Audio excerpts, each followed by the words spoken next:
ابدی رفاقت۔ اگرچہ نیا یروشلم ابدیت گزارنے کے لیے ایک شاندار جگہ ہوگی، ہمیں یاد رکھنا چاہیے کہ ہماری توجہ خدا باپ اور خداوند یسوع مسیح پر مرکوز ہوگی۔ میں ہوں نوید ملک اور آج اسی موضوع پر آپ کے ساتھ مل کر سیکھنے کو ہوں۔ مکاشفہ کی کتاب 21 باب اور اس کی 9 آیت میں ہم پڑھتے ہیں، جو کچھ یوحنا نے دیکھا وہ بات جاری ہے۔ پھر 7 فرشتوں میں سے ایک، ہم نہیں جانتے وہ کون سا فرشتہ تھا۔ آپ کو یاد ہے کہ وہ 7 تھے جن کے پاس پیالے تھے۔ ان 7 فرشتوں میں سے ایک جنہوں نے 7 پیالوں کو 7 آخری آفتوں سے بھرے ہوئے تھے، آیا اور مجھ سے کہا، ادھر آ، میں تجھے دلہن یعنی برا کی بیوی دکھاؤں۔ اب میرا خیال ہے کہ بیوی کا تصور کلیسیا سے بڑھ کر تمام ادوار کے مقدسین تک پھیلا ہوا ہے۔ وہ لوگ جو پرانے عہد کے مطابق ایمان سے بچائے گئے تھے، جیسا کہ ابراہم، وہ جو ایمان کے ذریعہ فضل سے نئے عہد کے تحت ہماری طرح بچائے گئے تھے۔ جب وہ کہتا ہے، ادھر میں تجھے برا کی دلہن دکھاؤں، وہ ان تمام لوگوں کی بات کر رہا ہے جو نئے یروشلم میں رہتے ہیں، جو پرانے اور نئے عہد کے مقدسین ہیں۔ وہ مجھے روح میں ایک بڑے اور اونچے پہاڑ پر لے گیا۔ یہ علامتی طور پر بات ہے، یہ استعارہ ہے۔ مجھے مقدس شہر دکھایا۔ شاید یہ پہاڑ ہے، کیونکہ مجھے ایسا لگتا ہے کہ یہ مقدس شہر حقیقی معنی میں ہے۔ کچھ لوگوں کا خیال ہے کہ مقدس شہر استعاراتی معنی میں استعمال ہوا ہے۔ بعض اوقات مکاشفہ کی کتاب میں حقیقی اور علامتی چیزوں کے درمیان فرق کرنا مشکل ہو جاتا ہے۔ مجھے لگتا ہے کہ یہ ممکن طور پر حقیقی ہے۔ شہر مقدس یروشلم کو آسمان پر سے خدا کے پاس سے اترتے ہوئے دیکھا۔ اس میں خدا کا جلال تھا اور اس کی چمک نہایت قیمتی پتھر یعنی اس یشب کی سی تھی جو بلور کی طرح شفاف ہو، اور اس کی شہر پناہ بڑی اور بلند تھی، اور اس کے 12 دروازے اور دروازوں پر 12 فرشتے تھے، اور ان پر بنی اسرائیل کے 12 قبیلوں کے نام لکھے ہوئے تھے۔ اب پہلے یاد رکھیں کہ سیاق و سباق سے یہ معلوم ہوتا ہے کہ مسیح کی دلہن کا تصور صرف کلیسیا سے متعلق نہیں ہے، بلکہ اسرائیل میں ان تمام سچے ایمانداروں تک پھیلا ہوا ہے جن کے دلوں کا ختنہ کیا گیا تھا، جیسا کہ مقدس پولس رومیوں میں ذکر کرتا ہے۔ اس نے کہا، تمام یہودی حقیقی یہودی نہیں ہیں، بلکہ صرف وہ لوگ جن کے دلوں کا ختنہ ہوا ہو۔ اس لیے یہاں عہد عتیق کے مقدسین ہیں جو ہمیں نظر آ رہے ہیں۔ ہم مزید پڑھتے ہیں، 3 دروازے مشرق کی طرف تھے، 3 دروازے شمال کی طرف، 3 دروازے جنوب کی طرف اور 3 دروازے مغرب کی طرف، اور اس شہر کی شہر پناہ کی 12 بنیادیں تھیں، اور ان پر برا کے 12 رسولوں کے نام لکھے تھے۔ با الفاظ دیگر یہاں اسرائیل کے 12 قبیلے ہیں، اور پھر 12 رسول نئے عہد میں یسوع مسیح کی کلیسیا اور مسیح کی کلیسیا کی نمائندگی کرتے ہیں۔ اس لیے یہ وہ لوگ ہیں جو نئے یروشلم کے رہنے والے ہیں، اور جو مجھ سے کہہ رہا تھا، اس کے پاس شہر اور اس کے دروازوں اور اس کی شہر پناہ کے ناپنے کے لیے ایک پیمائش کا آلہ یعنی سونے کا گز تھا، اور وہ شہر چوکور واقع ہوا تھا، اور اس کی لمبائی چوڑائی کے برابر تھی۔ اس نے شہر کو اس گز سے ناپا तो 12,000 फरलांग निकला।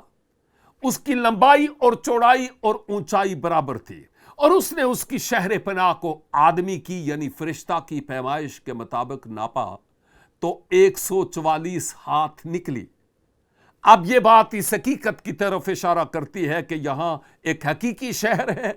अगर खुदा ने इस किस्म की मालूमात फराहम की हैं तो इसे इंसानी पैमाइश के मुताबिक बयान किया गया है और इसके लिए फरिश्ते को इस्तेमाल किया गया है। अब यहां मैं अपना मुशाहिदा पेश करना चाहूंगा।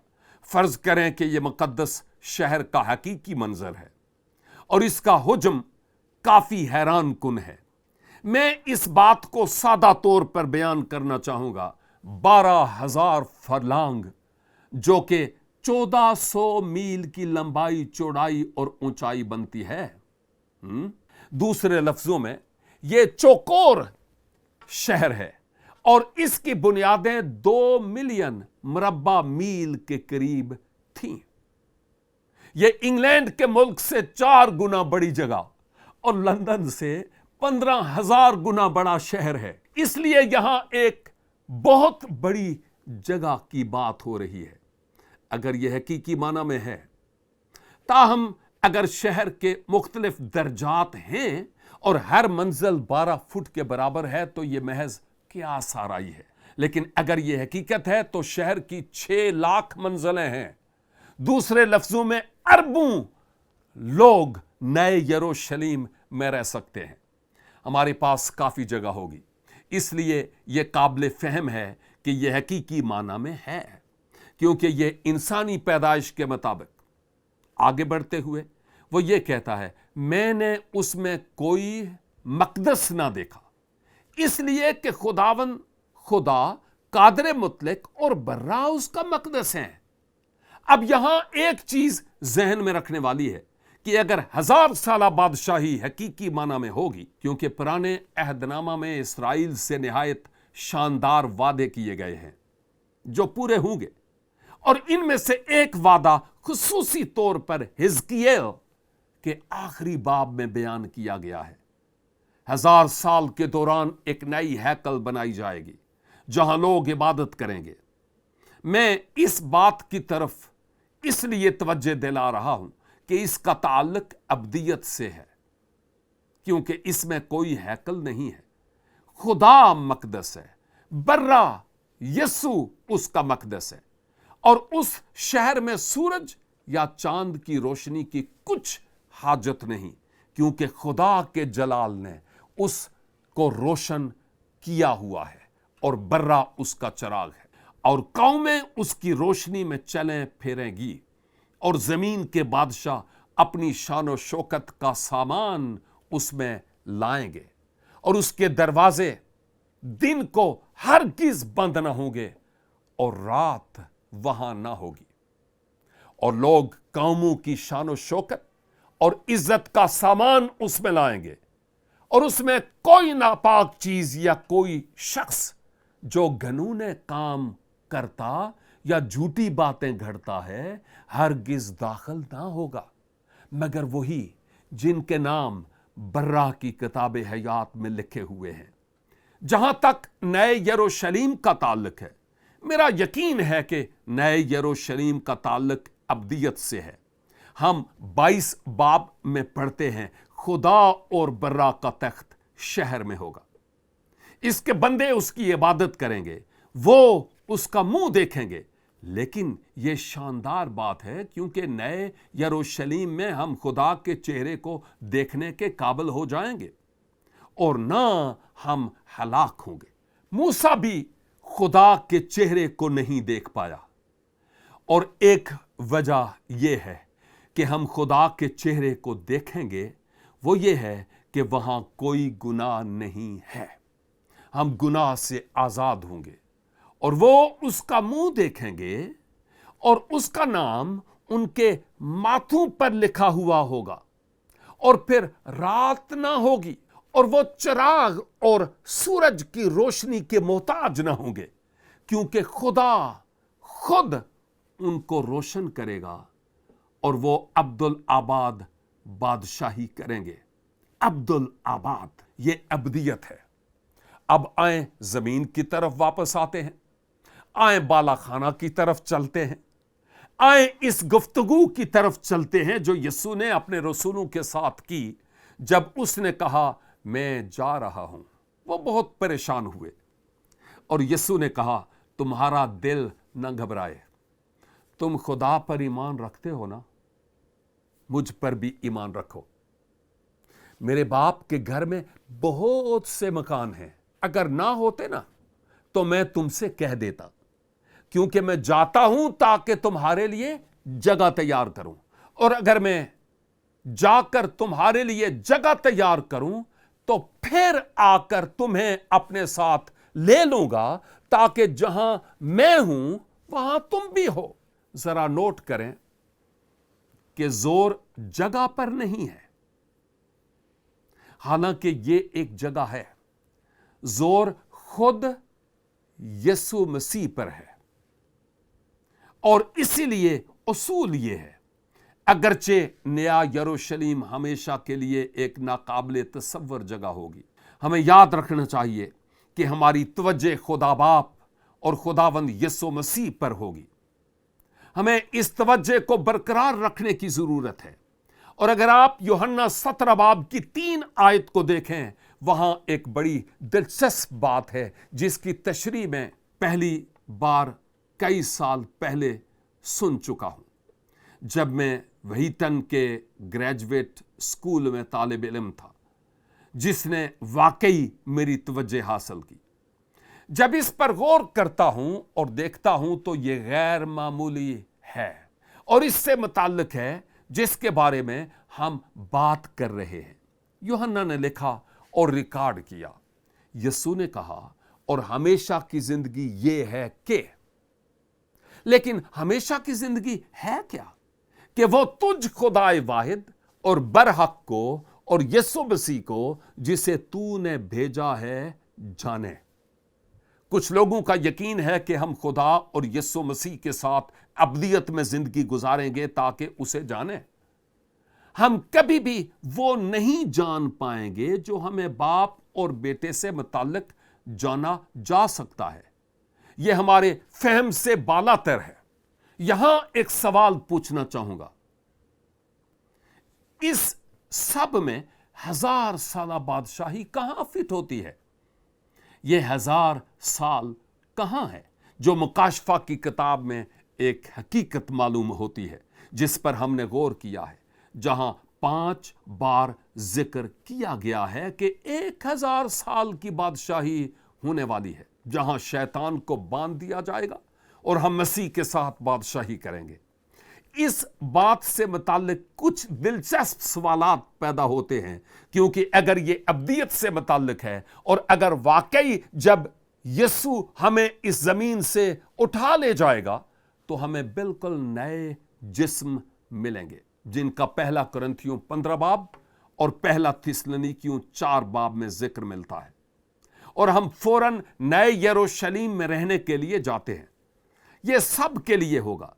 अब यहां एक दिलचस्प नजरिया है जिसके बारे में मेरे ख्याल में कुछ तौसीक भी की गई है। कुछ लोग हैं जो यकीन रखते हैं कि नया यरूशलेम जो हमारा अब्दी ठिकाना है, जहां ईमानदार इस वक्त हैं, आप नए यरूशलेम में जिंदा होने और नया बदन हासिल करने के बाद दाखिल होंगे। नया यरूशलेम वहां है, लेकिन यह आसमान से नीचे आएगा और यह जमीन के ऊपर किसी ना किसी तरह माफोकुल फितरत तौर पर मंडलाएगा।